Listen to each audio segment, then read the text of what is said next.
The old folks in Dent County still say the woods can talk. Not in the way wind rustles through branches or owls call from distant hollows, but in a way that sounds eerily human, thin, broken voices that drift across the tree line long after midnight, begging anyone brave enough to listen. Most blame the stories on drink or superstition, yet no one walks the old farm road alone. Not after what happened in 1883. Back then, the hills were emptier, the nights darker, and the silence so heavy it felt like a presence. Travelers passing through Missouri often stopped at the edge of the forest to rest their horses, unaware they were being watched from behind the tangle of cedar and ash. The two brothers who owned the land kept mostly to themselves, their farmhouse barely visible behind the choking vines that wrapped around its sagging porch. Folks didn't trust them, and the brothers didn't seem to mind. They lived quietly, secretly, as if the world beyond their split-rail fence meant nothing at all. Then the women began disappearing. At first, no one connected the vanishings. A hired hand's cousin, a peddler's wife, a girl walking home from the creek, isolated tragedies spread across counties. But when personal belongings started turning up near the brothers' property, people grew uneasy. And when whispers of cries echoing through the woods surfaced, unease began turning to fear. The sheriff sent riders to search the forest. They returned pale, insisting they heard someone calling for help yet could find no trace of the voice. Torches sputtered. Horses snorted and refused to step near the darkened barn behind the farmhouse. Something inside scraped against the wood, slow, deliberate, like a hand dragging across the wall. No one knew then what the Farmer brothers had built inside that barn, what they had lured 42 women into, or why the voices seemed to cling to the trees long after any living soul could have made them. But the night the truth finally came out, the sky turned a sickly gray, and a sound rose from the barn so haunting that even the bravest men in Dent County swore they would rather face the devil himself than ever open those doors again. And still, to this day, when the wind dies and the woods go still, some claim you can hear them, the voices in the dark, calling from the place where the Farmer brothers' secrets were buried, but never fully silenced. The disappearances began quietly, almost softly, as if the woods themselves were swallowing people whole without disturbing the leaves beneath their feet. In the spring of 1883, Missouri's backroads filled with travelers drifting between farms, towns, and river crossings, many of them women seeking work or simply passing through. They were familiar faces to some, strangers to others, but each one vanished so cleanly that no one could agree on what had happened. A woman might be seen buying thread at the general store one morning and be gone before sunset, her horse found grazing alone near a creek bank, reins dragging through the mud. Another might leave her sister's home for a short walk and never arrive at her destination, the trail showing nothing more than her footprints, until they simply stopped. In those early weeks, people blamed floods, wild animals, or the dangers of traveling alone in sparsely populated country, but there was an edge to their voices whenever they tried to explain it away, as if they sensed something else lurking behind the pattern they refused to acknowledge. What unsettled everyone was how similar each disappearance became. The missing women were all last spotted somewhere along the same winding stretch of old timber road, a place few locals traveled unless they had to.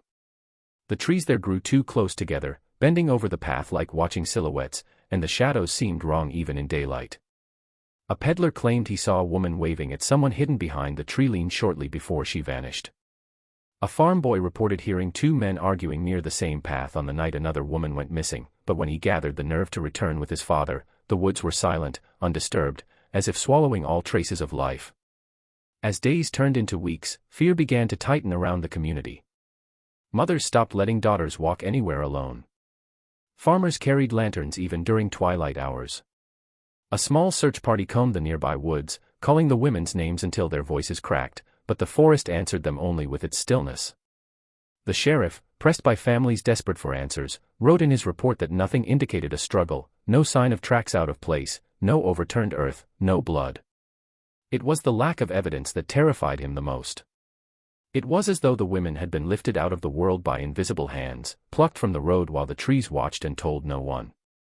And so the disappearances continued, quiet and precise, until even the bravest men refused to pass that way after dusk, fearing they too might step into that stretch of road and never return. Rumors about the Farmer brothers didn't start suddenly, they crept through the community the same way mist rolled across the Missouri lowlands, slow, quiet, and impossible to ignore once it settled.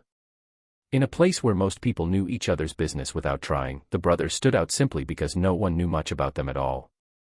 They rarely came into town, and when they did, they kept their heads low, paid in exact change, and left before anyone could strike up conversation. Some folks said they were just shy, others whispered they were hiding something, but no one could point to anything specific, only a feeling that seemed to hang around them like a shadow that didn't belong. Their farm sat on the edge of thick woods, too far from the main road for casual visits, and their barn, tall and strangely fortified, had windows that glowed faintly at odd hours of the night, as if someone inside moved with lanterns long after decent folks were asleep. As the disappearances grew harder to ignore, people began connecting details they had once dismissed. A store clerk remembered how one of the brothers had bought a bulk order of heavy locks and chains months before the vanishings began. A preacher recalled seeing them haul lumber into their barn during the winter, working late into the night with no explanation for why such repairs were necessary. A milk delivery boy swore he heard muffled sounds coming from the barn when he dropped off goods one morning. He couldn't tell if it was an animal or a person, but the moment one of the brothers stepped outside, the sound stopped completely. The boy never delivered to that farm again. Stories, once whispered behind closed doors, now drifted freely through saloons and churchyards. Some claimed the brothers came from a family with a dark past, though no one could agree on what that past was. Others insisted the pair performed strange rituals in the woods, citing the smell of burning herbs that sometimes drifted across the fields at dusk. A few described seeing the brothers leading unfamiliar women up the path toward their farm, women who were never seen afterward. Whether any of this was true didn't matter anymore. Fear had already shaped the rumors into their own living thing. Every time another woman vanished, eyes turned toward the brothers' isolated homestead. Men riding past at night said they could feel themselves being watched from behind the warped slats of the barn. Women crossing the creek near the property felt an odd chill, as though they stood too close to something dangerous. Even the sheriff, who did not believe in superstition, admitted privately that the brothers' presence made his skin crawl. The rumors, once easy to brush aside, had grown sharp and pointed, and soon the entire community began to suspect that whatever was happening in the dark corners of those woods, the Farmer brothers were at the center of it.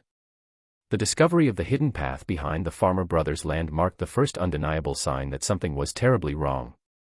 Until then, the disappearances had lingered in rumor and speculation, unsettling but still distant, with no concrete evidence linking them to any particular place. That changed the afternoon. A pair of hunters, cutting across private land in search of a wounded deer, stumbled onto an overgrown trail they could have sworn wasn't there the season before. The brush parted in a way that seemed intentional, branches trimmed just enough to allow passage but dense enough to conceal its existence from anyone who didn't already know where to look. Curious, the hunters followed at a short distance before the undergrowth grew too thick and the light dimmed unnaturally beneath the canopy. They noticed something glinting in the dirt, small, metallic, almost delicate. When they picked it up, their stomachs dropped. It was a broken locket, the initials carved into its surface belonging to one of the missing women. Word spread quickly, and soon a handful of men returned to search the path more thoroughly. What they found was worse than they expected. Scattered along the narrow trail were items that didn't belong to the woods: a torn shawl snagged on a blackberry vine, a woman's boot half buried in mud, bits of frayed ribbon, and a small beaded purse whose contents had spilled across the ground as though dropped during a moment of panic. None of these items bore signs of being lost by accident. They looked abandoned in haste, left behind by someone who didn't have the chance, or the freedom, to retrieve them. The deeper the men searched, the stranger the path became. The trees pressed closer, creating a tunnel of shadows that seemed to swallow the daylight. The air felt colder, heavier, as though the forest itself were holding its breath. Every few yards, the men noticed more disturbed earth, footprints that didn't match their own, and drag marks that disappeared abruptly, as if the soil had been intentionally smoothed over. One of the men, a farmer known for his level-headed nature, remarked that he felt as though the path was watching them, that something had been dragged through these woods more than once and the land had grown accustomed to keeping its secrets. When they reached the point where the trail met a long fence behind the farmer property, they stopped. The fence's planks had been tampered with, loosened, then nailed back again, leaving faint marks that suggested repeated use. Whatever had traveled along this hidden path had been moved directly onto the brothers' land. The men exchanged looks, each one recognizing what the others refused to say aloud: the missing women hadn't wandered off or fallen victim to misfortune.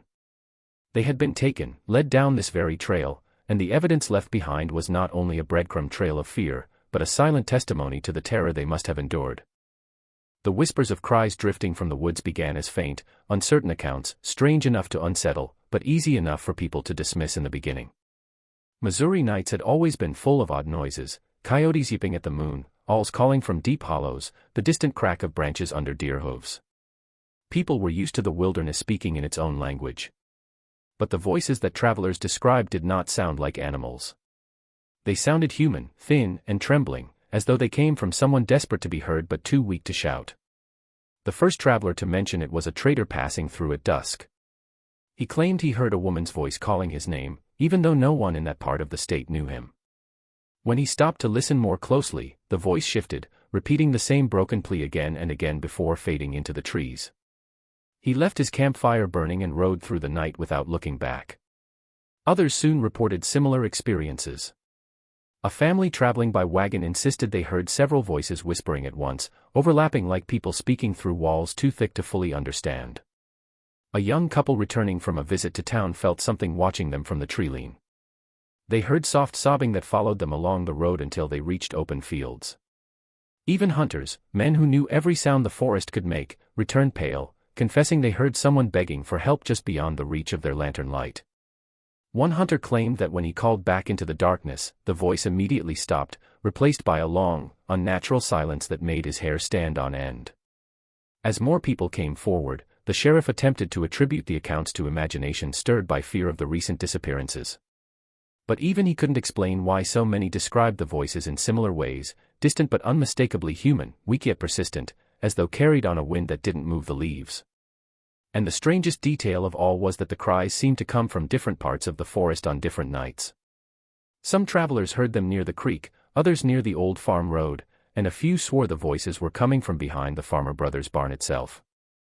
The sound never lingered long enough for anyone to pinpoint a location, it simply drifted through the trees, rising and falling like a breath. In time, the voices became so widely discussed that even those who hadn't heard them began avoiding the woods altogether. Children stopped playing near the edge of the forest. Neighbors refused to travel after sundown. People lit extra lanterns at night and closed their curtains tightly, afraid they might hear something calling from the dark. The forest, once familiar and ordinary, now felt like a place inhabited by unseen watchers, and the voices seemed to pulse within it, echoing with the faint, unmistakable fear of those who had vanished. The discovery of the half-conscious woman near the railway should have brought clarity, but instead it deepened the dread that had already settled over the region.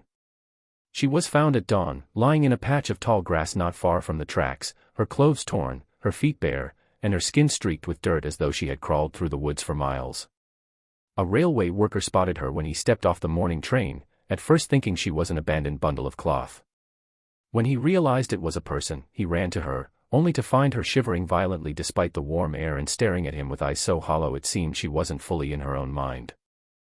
She couldn't say her name, and when asked where she had come from, she shook her head violently, as if trying to block the memory itself.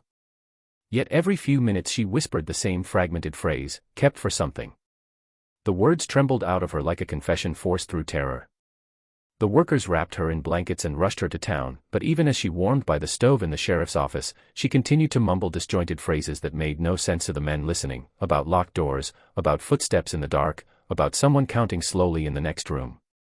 Her voice would crack every time she tried to describe the sound she heard around her in the place she had escaped from, and each attempt ended with her choking on panic before she could finish. Doctors examined her and concluded she had endured extreme shock, exhaustion, and fear. Yet what unsettled them most were the marks on her wrists, thin, parallel bruises that suggested she had been restrained for a long time. Her ankles bore similar impressions. These details were quietly noted, then buried beneath layers of speculation, because no one wanted to openly entertain the possibility that she had been held captive somewhere deep in the woods. Questions piled up with no answers. How long had she been missing? How had she freed herself? Why was no one else found with her? When the sheriff attempted to gather a coherent account, she only cried and clung to his sleeve, repeating that, "They'll hear me," even though the office was empty. When he asked who she meant, she shrank back, eyes darting to the windows as if expecting shadows to crawl through the cracks. The moment he mentioned the nearby farms, particularly the ones bordering the forest, she froze completely and went silent, as though her mind had retreated behind a wall it refused to let anyone break through. By nightfall, the woman had collapsed into an exhausted sleep, but her presence had already changed everything. She had survived something. She had escaped something. And though she hadn't said the brothers' names or described the place that had held her, the terror etched into her voice and body suggested a truth far worse than rumor. It proved the disappearances were not accidents, and somewhere in those quiet woods, someone, or several someones, were still waiting in the dark. The day investigators finally forced their way into the Farmer Brothers barn marked the moment when suspicion transformed into undeniable horror. For months, the structure had loomed as a silent warning on the edge of the woods, its walls too thick, its doors too reinforced, its windows glowing at hours no honest work required. But without evidence, no one had dared to pry. It wasn't until the sheriff received confirmation that more belongings from missing women had been found near the property line that he gathered a small group of men, armed and grim-faced, to search the barn whether the brothers approved or not. When they arrived, the farmhouse was empty, doors ajar, as though the occupants had left in a hurry. That alone was enough to set nerves on edge. But the barn, shut tight with a metal latch far stronger than anything a simple farmer should need, demanded their attention first. Breaking the lock took longer than expected. The wood beneath it had been reinforced from the inside, as if designed to withstand far more force than a human tool could deliver. When the doors finally creaked open, a dense, metallic smell rushed out, cold, stagnant, and heavy with something the men couldn't immediately identify. The interior was dark even in daylight, the windows covered from within by thick planks that allowed only thin blades of light to cut across the floor. As their lanterns flickered to life, the men realized the barn held far more than livestock or tools. Hidden behind false walls and cleverly disguised partitions was a maze of narrow, windowless chambers. Some rooms were barely large enough for a person to stand in, while others stretched back farther than the exterior of the barn should have allowed. Strange mechanisms lined the walls, chains, hooks, sliding panels, and restraints that looked handmade but disturbingly intentional. Cabinets filled with notes, diagrams, and sketches lay scattered as though someone had tried and failed to gather them before fleeing. The journals contained careful, clinical observations about the women who had vanished, written in neat script that grew increasingly erratic in later entries. The pages didn't describe labor or repairs, they chronicled tests, evaluations, and adjustments, using language cold enough to make the reader's stomachs twist. In one of the larger chambers, they found a table thick with scratches, as though someone had tried desperately to claw their way free. Another room held shelves stacked with belongings, dresses, ribbons, small purses, letters, organized with unsettling precision, each tagged with a date. The men fell silent as realization settled in. These weren't random trophies, they were records, a methodical cataloging of every woman who had been taken. Even more chilling were the rooms still prepared, empty and waiting, as if the brothers had expected to bring in more victims soon. As lantern light wavered over the cramped hallways, the men felt the weight of what the barn had been used for. It wasn't just a place of confinement. It was a place built for a purpose, shaped by obsession, hidden by design. And whatever the brothers had been doing within those walls, it had taken far longer, and reached far deeper, than anyone in the community had ever imagined. The evidence uncovered in the journals and chambers began to paint a picture far more disturbing than simple cruelty or confinement. As investigators pieced together the brothers' writings, sketches, and scattered artifacts, it became clear that the two men had been driven by an escalating, unhinged belief, one rooted not in ordinary madness but in a kind of ritualistic obsession that warped their sense of reality. Their notebooks began innocently enough, with observations about the land, the weather, and livestock. But somewhere along the line, the tone shifted. The entries grew sharper, more frantic, and began to revolve around the same idea, the creation of what they called a perfect bloodline. They recorded symbols, strange diagrams, and references to old folk superstitions whispered around the region, twisting them into something wholly their own. It was impossible to tell whether they had adopted these ideas from someone else or invented them in isolation, feeding off each other's delusions until they no longer distinguished imagination from truth. The more the sheriff read, the more he realized the brothers believed the woods themselves held a kind of ancient intelligence, something that could grant them mastery over life if they honored it correctly. One journal described hearing voices between the trees, not unlike the cries travelers had reported, though the brothers claimed the voices weren't cries at all but instructions. They wrote about signs in the soil, messages in the movement of birds, and omens in the patterns of moss on the bark. They became convinced that their purpose was to shape something, though what that meant was left intentionally vague in the writing, as if they feared their own words. The rituals they described weren't religious or ceremonial in any traditional sense, they were more like twisted, private ceremonies guided by fear, superstition, and a desperate hunger for control. Their obsession manifested in the barn's layout. Rooms weren't designed for simple imprisonment but arranged as stages in some deranged process documented in their notes.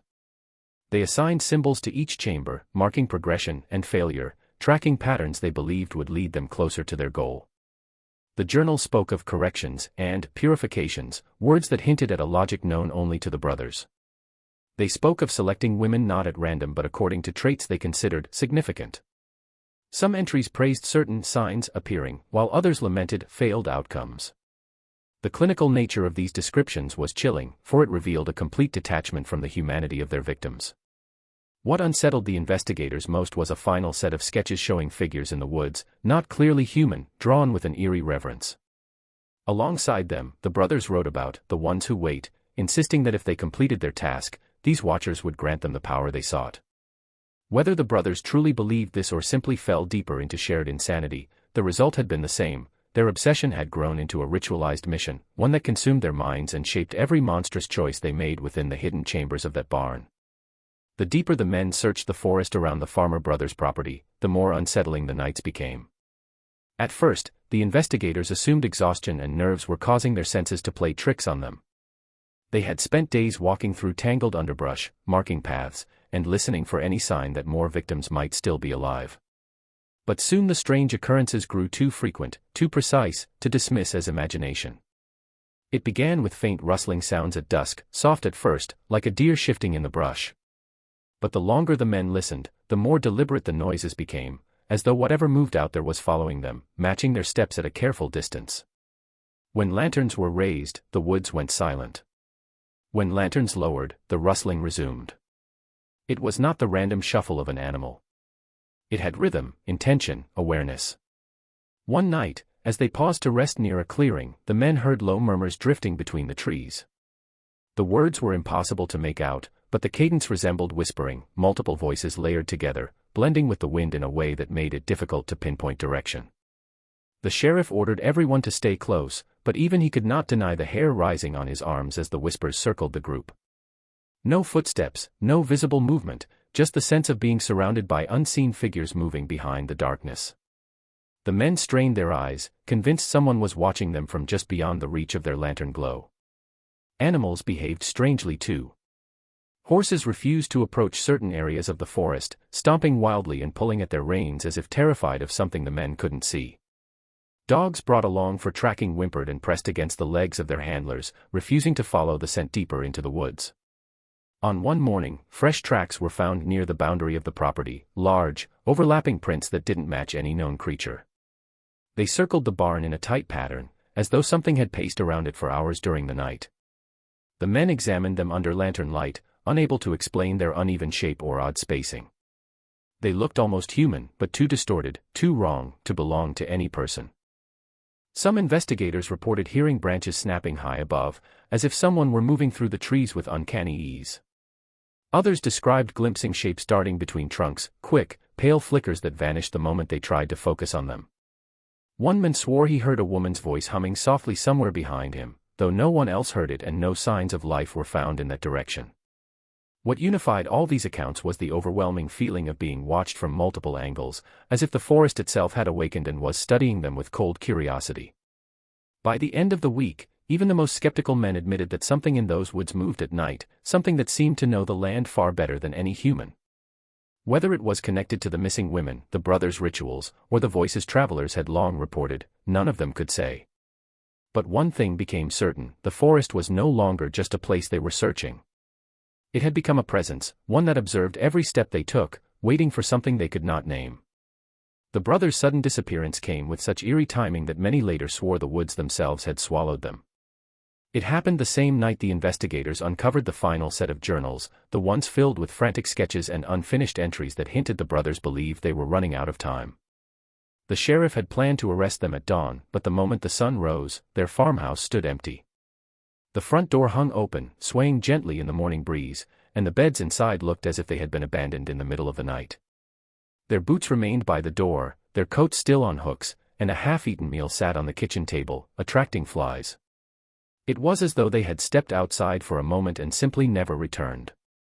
Tracks around the house suggested they had fled toward the woods, but the trail ended abruptly a few yards past the treeline, where the soil had been disturbed in a way that didn't match footsteps.